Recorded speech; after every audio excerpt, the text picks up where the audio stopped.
Welcome back to the channel friends. ఈరోజు నేను already తమ్నైల్లో చూసే ఉంటారు. ఈరోజు నేను మీకు ర్యాగ్ అనేది ఎట్లా వర్క్ అవుతుందని చూపిస్తాను. ఓకే మీకు ఫస్ట్ ఇమేజ్ చూపిస్తాను ఎట్లా వర్క్ అవుతుంది అనేది. ఇది మన పీడిఎఫ్, మనం అప్లోడ్ చేసే పీడిఎఫ్ అనుకోండి. ఇది మన యూజర్ క్వేరీ అను మన పీడిఎఫ్లో ఉన్న రెండు కాంటెక్స్ట్ ఏమైతే అంటే ఫస్ట్ ఎంబెడ్ అయితే అంటే మనం టెక్స్ట్ ఇస్తాం కదా, ఆ ఆల్ఫాబెట్స్ అనేవి న్యూమరికల్ ఫామ్స్లో మారిపోతాయి.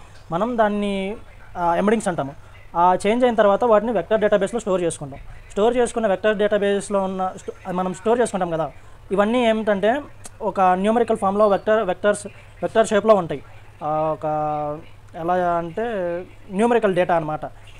ఒక్కొక్క సెంటెన్స్ మనం మీకు కోడ్లో చెప్పేటప్పుడు మీకు అర్థమవుద్ది. ఒక్కొక్క సెంటెన్స్ మనకి 384 ఎంబెడింగ్స్గా మనం డివైడ్ చేస్తాం. ఒక్కొక్క సెంటెన్స్ అంటే మనం తీసుకున్న చెంక్ని బట్టి అది డిసైడ్ అవుతుంది అనమాట. ఆ డేటాబేస్లో ఉన్న డేటా మనం క్వశ్చన్ అడుగుతాం కదా, అప్పుడు అవి రెండు ఏమవుతుంది అంటే మనం ఏఐను యూజ్ చేసుకుంటాం. మనం దీంట్లో నేను జెమినై వాడుతున్నాను. సో నేను జెమినైకి ఏం పంపిస్తానంటే ఇప్పుడు యూజర్ క్వేరీని పంపిస్తాను. యూజర్ క్వేరీ ఫస్ట్ ఎంబెడ్ అయ్యింది. ఈ రెండు క్వేరీ యూజర్ యొక్క డేటా, అదే యూజర్ క్వశ్చన్ అడుగుతాడు కదా, ఈ క్వశ్చన్ రెండు ఏమైతాయి అంటే ఏఐకి వెళ్తాయి. ఏఐ ఏం చేసిద్ది, దాన్ని యూజర్కి పంపించే కాంటెక్స్ట్లోకి మార్చి అవుట్పుట్ ఇస్తుంది మనకి. ఇంతవరకు అర్థమైంది అనుకుంటున్నాను. ఇప్పుడు మనం కోడ్లోకి వెళ్దాం, అప్పుడు మీకు ఈజీగా అర్థమవుద్ది. సో నేను దీన్ని లాంగ్చైన్ యూజ్ చేసుకొని చేశాను. లాంగ్చైన్ అంటే అదొక ఫ్రేమ్వర్క్ అనమాట. మనం ఎల్ఎల్ఎమ్స్తో కానీ ఎల్ఎల్ఎమ్స్ కానీ ర్యాక్ పైప్లైన్స్ కానీ ఈజీగా క్రియేట్ చేయొచ్చు ఈ లాంగ్చైన్ యూజ్ చేసుకొని. నేను లాంగ్చైన్ ఇప్పుడు దాకా యూజ్ చేయలేదు, అంతా హార్డ్ కోడే చేశాను. ఇప్పుడు ఓకే, లాంగ్చైన్తో చాలా ఈజీగా ఉంటుంది. చూడండి, మనం 40 లైన్స్తో అయిపోయింది. మామూలుగా అయితే 70-60 లైన్స్ దాకా రాయాల్సి వచ్చేది కోడ్. అంటే మనకి ఫ్లెక్సిబిలిటీ ఉంటుంది అనమాట. అట్లా అయితే దీంట్లో కూడా దీనికి కానీ ఇది చాలా ఈజీగా ఉంది. అందుకే నేను లాంగ్చైన్లోనే చెప్తున్నాను మీకు. మళ్ళీ కమ్యూనిటీ సపోర్ట్ కూడా చాలా ఉంటుంది లాంగ్చైన్కి. ఫస్ట్ ఒక పీడిఎఫ్ తీసుకోండి. మీకు కావాల్సిన మీకు బాగా ఇంట్రెస్ట్ ఉన్న పీడిఎఫ్ కానీ, లేకపోతే మీకు సంబంధించిన పీడిఎఫ్ కానీ ఏదైనా తీసుకోండి. నేను ఇప్పుడు ఒక లైట్ నవల్ పీడిఎఫ్ తీసుకున్నాను. మీకు ఈజీగా అర్థమవడానికి కోసం ఆ లైట్ నవల్ పీడిఎఫ్లో ఏంటంటే ఒక ఎక్కువ డేటా ఉండాలి కదా ఈజీగా అర్థమవడానికి. సో నేను ఏం చేశానంటే ఒక 365 పేజెస్ ఉన్నాయి అవి, అదొకటి తీసుకున్నాను. మళ్ళీ నేను నా సొంత డేటాని యూజ్ చేసుకొని ఒక పీడిఎఫ్ క్రియేట్ చేశాను.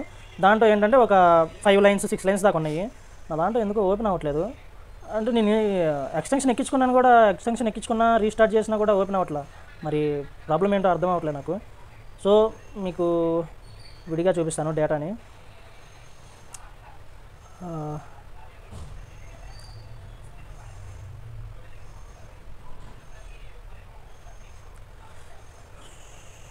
వెయిట్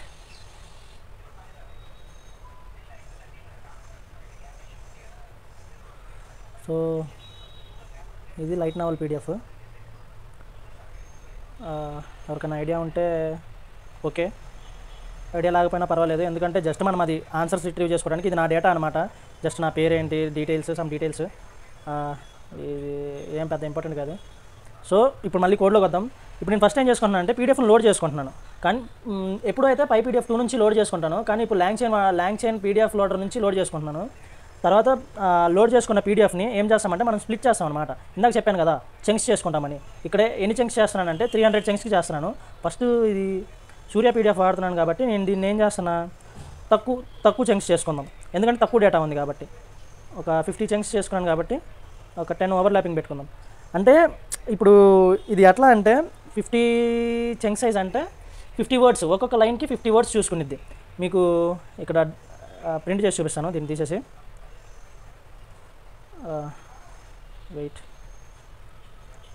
మీకు ఇప్పుడు ప్రింట్ చేసి చూపిస్తాను. చూడండి, ఒక్కొక్క లైన్కి 50 వర్డ్స్ ఉండేటట్టు చెంకింగ్ చేసుకున్నాను అనమాట.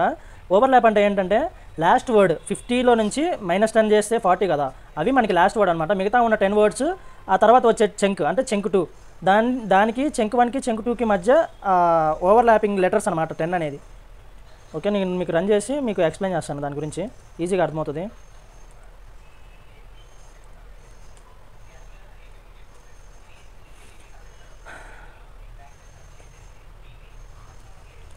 ఓకే,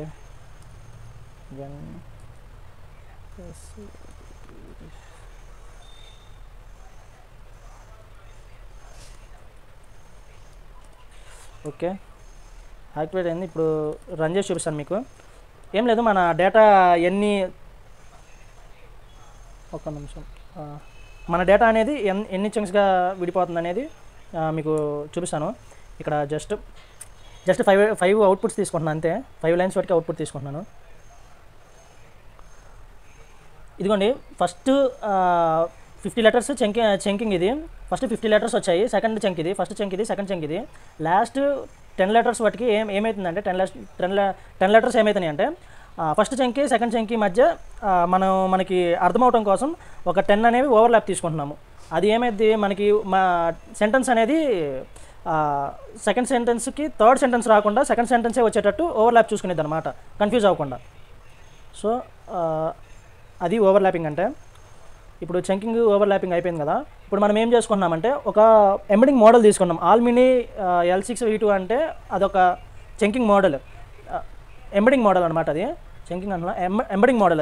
అది హగ్గింగ్ ఫేస్ నుంచి తీసుకున్నాం. మామూలుగా అయితే నేను డైరెక్ట్గా హగ్గింగ్ ఫేస్ నుంచి డౌన్లోడ్ చేసుకునేవాడిని ప్రతిసారి. కానీ ఇప్పుడు ఏమైందంటే డౌన్లోడ్ చేసుకుంది ఆల్రెడీ నా క్యాచ్ మెమరీలో ఉంటుంది. ఈ హగ్గింగ్ ఫేస్ ఏం చేస్తుంది, ఆల్రెడీ మోడల్ క్యాచ్ మెమరీలో ఉందా లేదా అని చూస్తుంది. క్యాచ్ మెమరీలో ఉందనుకోండి మనకి ఆ మోడల్ అనేది మళ్ళీ లోడ్ చేయకుండా ఉన్న మోడల్ని వాడుకునేది, లేకపోతే మోడల్ని ప్రతిసారి రన్ చేసిన ప్రతిసారి మోడల్ని లోడ్ చేసుకుంటుంది.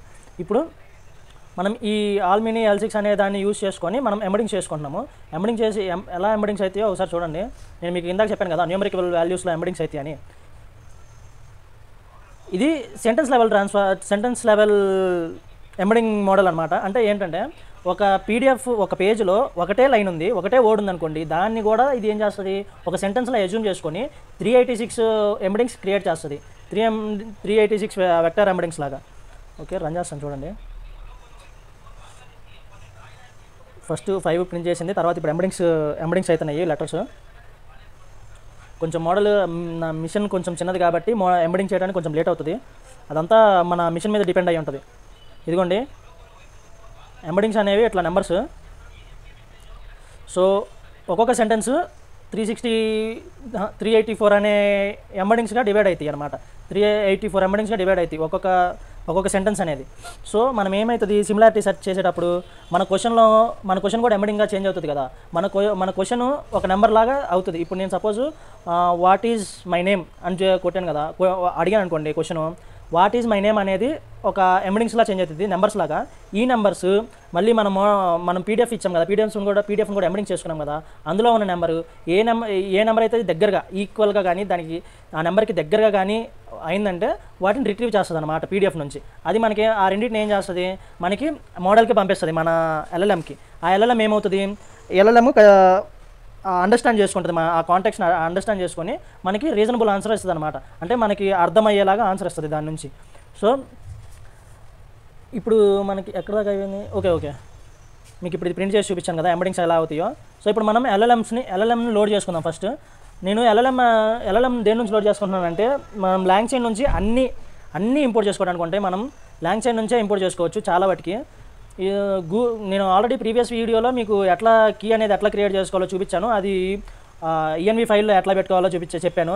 సో ఇప్పుడు నేను ఏం చేస్తానంటే ఈ ENV ఫైల్లో నుంచి జెమినా API కీకి ఒక API కీని యాడ్ చేశాను, దాన్ని ఇక్కడ లోడ్ చేసుకున్నాను. ఎందుకంటే సెక్యూరిటీ పర్పస్ కోసం నా API కీ ఎవరికి తెలియకుండా ఉండడానికి. పైగా నేను GitHubలో పుష్ చేసినప్పుడు కూడా ఎవరికి అది పుష్ చేయను నేను, ఎందుకంటే ప్రైవేట్ కాబట్టి. సో మోడల్ అనేది జెమినా 1.5 ఫ్లాష్, అది ఫ్రీ మోడల్. సో ఇప్పుడు QA చైన్ అనేది ఈ రిట్రీవ్ QA అనేది మనం చాలా లెంతీ ప్రాసెస్ చేయాల్సి వచ్చేది హార్డ్ కోడింగ్ చేసి ఉంటే. ఇప్పుడు మనం లాంగ్ చైన్ వాడుతున్నాం కాబట్టి జస్ట్ కొంచెం కోడ్తోనే అయిపోద్ది. ఈ చైన్ ప్రాసెస్ అనేది ఏం చేస్తుందంటే మనం క్వశ్చన్ ఇస్తాం కదా ఇక్కడ ఆస్క్ క్వశ్చన్ అని, ఈ క్వశ్చన్ ఏం చేస్తుందంటే అది ఇంటర్నల్గా ఎంబెడింగ్ చేసేస్తుంది. ఇంటర్నల్గా రిజల్ట్ అనేది మన LLM మోడల్కి పంపించేస్తుంది. మనం ఏమీ హార్డ్ కోడ్ చేయాల్సిన అవసరం లేదు. సో ఇక్కడ నేనేంటంటే కే ఉంది కదా, అంటే ఇది డిక్ట్ కదా, దీంట్లో 4 ఎందుకు ఇచ్చానంటే మనం దాంట్లో నుంచి పీడిఎఫ్లో నుంచి సిమిలారిటీ సెర్చ్ చేసిన తర్వాత 4 సిమిలారిటీస్ని సిమిలర్గా ఉన్న సెంటెన్సెస్ని రిట్రీవ్ చేసుకోమని ఇక్కడ నేను 4 ఇచ్చాను. అంటే అది ఇందాక ఆ పెద్దదైనప్పుడు పెద్ద పీడిఎఫ్కి ఇచ్చాను, దీనికి అవసరం లేదు, 2 చాలు. చిన్న పీడిఎఫ్ కాబట్టి, అంటే సూర్య.pdf ఇచ్చాను కదా, చిన్న పీడిఎఫ్ కాబట్టి 2 చాలు. సో ఇది వైల్ ట్రూ ఉంది చూసారు. ఇదేంటంటే కంటిన్యూస్గా క్వశ్చన్ అడగడానికి నన్ను ప్రతిసారి ఒక సింగిల్ క్వశ్చన్ని ఇక్కడ చేంజ్ చేసుకోవడం కంటే ఇట్లా లూప్ పెట్టుకున్నాం అనుకోండి, ప్రతిసారి నాకు క్వశ్చన్ అడగమని అడుగుద్ది. సో ఈ query is equal to input అంటే ఇక్కడ మనం ఇన్పుట్స్ తీసుకుంటాం యూజర్ నుంచి. ఇప్పుడు lower is equal to exit అని ఇచ్చాను కదా, అంటే నేను ఎగ్జిట్ కొట్టంలోనే అది బ్రేక్ అయిపోయి లూప్ నుంచి బ్రేక్ అయిపోయి బయటకు వచ్చేయాలి. సో ఇక్కడ నేను రెస్పాన్స్ తీసుకుంటున్నాను కదా, ఈ క్యూఏ చైన్ చూసారా, ఈ క్యూఏ చైన్ లోపలికి నా క్వశ్చన్ అనేది వెళ్తుంది, ఈ క్వెరీ అనేది ఈ క్యూఏ చైన్లోకి వెళ్తుంది. అది ఇంటర్నల్గా నాకు ఎంబెడింగ్ చేసుకుంటుంది. ఎంబెడింగ్ చేసుకొని ఇప్పుడు నాకు ప్రింట్ రెస్పాన్స్ని రిజల్ట్గా ఇస్తుంది. సో ఇక్కడ ఆల్రెడీ నేను రన్ చేశాను కదా, రన్ చేసిన తర్వాత ఇదిగోండి ఆస్క్ క్వశ్చన్ అని వచ్చింది. ఇప్పుడు నేను నా క్వెరీ నా పీడిఎఫ్ నుంచి కాబట్టి, so what is my brother అని కొట్టాను. అది ఎల్ఎల్ఎం అర్థం చేసుకొని based on the provided text, అది నేను ప్రొవైడెడ్ చేసిన టెక్స్ట్ ప్రకారం మా బ్రదర్ నేమ్ అంజీ అని ఇచ్చింది. సో అది ఎల్ఎల్ఎం అర్థం చేసుకుందనమాట. మనం పీడిఎఫ్ని ఎట్లా ఈ యూజర్కి ఎట్లా అర్థమయ్యేటట్టు చెప్పాలనేది రీజనబుల్గా అర్థం చేసుకొని మనకి ఇస్తుంది. ఇది చాలా ఇంపార్టెంట్ అనమాట. ర్యాగ్ అనేది ఇప్పుడు ప్రజెంట్ సిచ్యువేషన్లో ర్యాగ్ని చాలామంది అడుగుతున్నారు కాబట్టి చాలా ఫేమస్ ఇది ర్యాగ్. సో మీకు ఈజీగా అర్థమయ్యేటట్లు లాంగ్చైన్ యూజ్ చేసుకొని చెప్పాను నేను. లాంగ్చైన్ ఒకటే కాదు, లామా ఇండెక్స్ ఉంటుంది, హ్యాష్ ట్యాగ్ ఉంటుంది, మీకు లైబ్రరీస్ దాంట్లో ఉన్న లైబ్రరీస్ని వాడుకొని మీరు ఈజీగా చేయొచ్చు. సో నేను దీన్నే ఎందుకు వాడానంటే దీనికి కమ్యూనిటీ సపోర్ట్ ఎక్కువ. ఒకసారి ట్రై చేసి చూడండి. నేను నా గిట్హబ్లో పెట్టేసి మీకు రీడ్మీలో అంతా రాశాను ఈజీగా అర్థమవడానికి. సో మీరు దాన్ని చూసి అర్థం చేసుకోవచ్చు, మీరు రీడ్మీ ఫైల్ని చదువుకోవచ్చు. ఇవి రిక్వైర్మెంట్స్ ఎట్లా డౌన్లోడ్ చేసుకోవాలో కూడా మీకు ప్రీవియస్ వీడియోలో చెప్పాను. సో ఇదన్నమాట ర్యాగ్ అంటే. మీకు దీనికి ఎలా మెమరీ ప్రొవైడ్ చేయాలి, దీనికి యూఐ ఎలా క్రియేట్ చేయాలి అనేది ఇంకా వచ్చే వీడియోలో మీకు బాగా అర్థమయ్యేటట్లు చెప్తాను. సో ఏమన్నా మీకు డౌట్స్ ఉంటే కింద కామెంట్ చేయండి. సో ర్యాగ్కి వచ్చే తలక ఏంటంటే మీరు బయట క్వశ్చన్స్ అడగలేరు. ఇప్పుడు నేను ఇంకా లూప్లోనే ఉంది. ఇప్పుడు నేను హూ ఈజ్ కోహ్లీ అని అడిగాను అనుకోండి,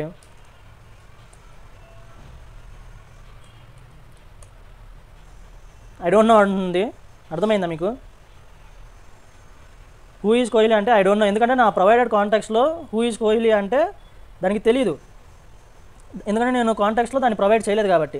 సో మీరు ఒకేసారి ర్యాగు మళ్ళీ బయట క్వశ్చన్లు రెండు అడగాలంటే మీరు డిఫరెంట్ మోడల్స్ వాడుకోవాలి. లేకపోతే టైమ్స్ మీరు క్వశ్చన్ని ఒకసారేమో పీడిఎఫ్ యూజ్ చేసుకొని ఆన్సర్ ఇవ్వాలని చెప్పేసి ఎల్ఎల్ఎంకి ఇవ్వాలి. లేకపోతే ఆ ఎల్ఎల్ఎంకి మీ క్వశ్చన్ అర్థమయ్యేలాగా మీరు కోడ్ని డిజైన్ చేయాలి. సో మీకు ఇది అర్థమైంది అనుకుంటున్నాను ర్యాగ్. ఓకే ఫ్రెండ్స్, నేను ఫస్ట్ ఒకటే పీడిఎఫ్ వాడాను కదా, సో నా పీడిఎఫ్ వాడాను నేను.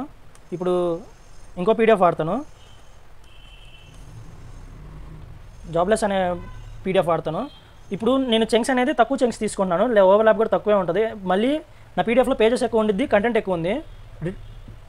రిట్రీవ్ చేసుకుంటుంది కూడా రెండు చంక్స్నే రిట్రీవ్ చేసుకుంటున్నాను. సిమిలర్గా ఉండే రెండు చంక్స్నే రిట్రీవ్ చేసుకుంటున్నాను. సో ఇప్పుడు నేను ఎగ్జిట్ కొట్టేసి మళ్ళీ ఒకసారి రన్ చేస్తాను. సో అంటే నా ల్యాప్టాప్ కొంచెం పాతది కాబట్టి కొంచెం లేట్ అవుతుంది అంతే. మళ్ళీ నేను రన్ చేస్తాను. Okay okay okay chunks output comment పెట్టలేదు, అంటే పీడిఎఫ్ బయటది కదా, పీడిఎఫ్ కాంటెక్స్ట్ సరిగ్గా లేదు కాబట్టి ఇట్లా వస్తుంది 1 2 3 పేజ్ 1 పేజ్ అని. కానీ అది అర్థం చేసుకుంటుందిలేండి. నా క్వశ్చన్కి ఇది ఇప్పుడు సరిగ్గా ఆన్సర్ ఇస్తుందో లేదో చూద్దాము. ఎందుకంటే లార్జ్ ఫైలు మళ్ళీ తక్కువ చంకింగ్ చేసుకుంటున్నాము. సో కాబట్టి ఇప్పుడు ఇది నేను నా ఒపీనియన్ మీద అయితే ఇది సరిగ్గా ఇవ్వదు అనుకుంటున్నాను. చూద్దాం. పీడిఎఫ్లో నరేటర్ అని ఉంటుందిలేండి, మీరు క్వశ్చన్ గురించి పెద్ద పట్టించుకోమాకండి.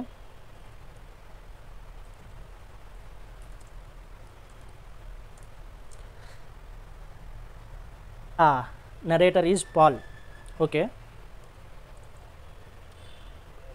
మీకు అర్థమవుతుంది.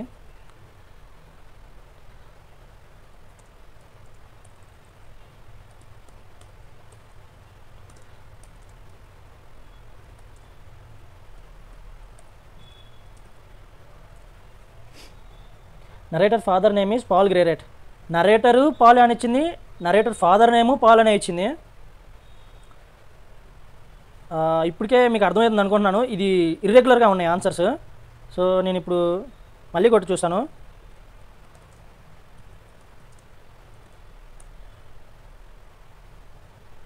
ఓకే ఆన్సర్స్ అనేది తెస్తుంది, కానీ అవి కరెక్ట్గా లేవు. ఎందుకంటే తక్కువ సెంటెన్స్ ఇస్తుంది చూడండి, ప్రిసైజ్గా ఇస్తుంది మనకి, కాదంటలేదు. కాబట్టి ఇక్కడ నరేటర్ పాల్ అని ఇచ్చింది, అది ఆన్సర్ తప్పది. నేను ఇప్పుడు చంక్స్ ఇవి మార్చి చూస్తాను, అప్పుడైనా కరెక్ట్గా ఇస్తుందేమో.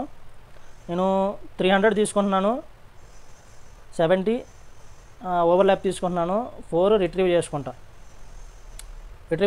ఇప్పుడు ఎగ్జిట్ చేసేసి మళ్ళీ రన్ చేసి చూద్దాం. మామూలుగా అయితే ఇంకా చాలా టైం పట్టుద్ది, కానీ నేను లాంగ్ చైన్ వాడుతున్నాను కాబట్టి చాలా తక్కువ టైంలో అయిపోతుంది. ఎంబెడింగ్ చేయడానికి వీటన్నిటికీ చాలా టైం పట్టుద్ది, కానీ లాంగ్ చైన్లో మరి వాళ్ళు ఎలా చేశారో తెలియదు. చాలా ఈజీగా అయిపోతుంది ఫ్రెండ్స్, నిజం చెప్పాలంటే చాలా తక్కువ టైంలోనే రన్ అయిపోతుంది. ఇప్పుడు చూద్దాము అది రన్ అయిన తర్వాత మనకి నరేటర్ ఇప్పుడు కరెక్ట్గా ఇస్తుందో లేదో. ఐ హోప్ కరెక్ట్గా ఇవ్వాలనుకుంటున్నాను. సో ఇప్పుడు మళ్ళీ అడుగుదాం.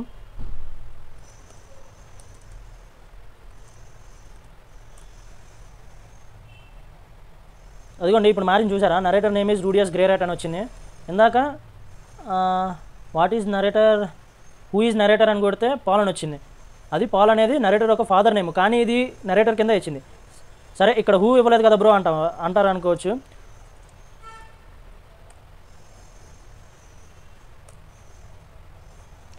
Based on the provided concepts. Okay ఇదిగోండి చూడండి ఆన్సర్ మీరే, the narrator is Rudeus Greyrat అని వచ్చింది. సో మనము ఎక్కడ తప్పు చేసామంటే, మీరు ఎంత లార్జ్ ఫైల్ ఇస్తున్నారో దానికి తగ్గట్టుగా చెంకింగ్ అనేది ఓవర్లాప్ అనేది పెట్టుకోవాలి. లేదంటే ఎంబెడింగ్స్ చేస్తుంది, ఎల్ఎల్ఎంకి ఇస్తుంది, కానీ అది దానికి అండర్స్టాండబుల్ అవ్వదు. అంటే అంత లార్జ్ కాంటెక్స్ట్ మీరు తక్కువగా పంపించారంటే ఆ మోడల్కి మీరు ఇన్కన్సిస్ట్ అవుతుంది. సో ఇది మీకు అర్థమైంది అనుకుంటున్నాను. Okay guys, I hope you like the video. Thanks for watching.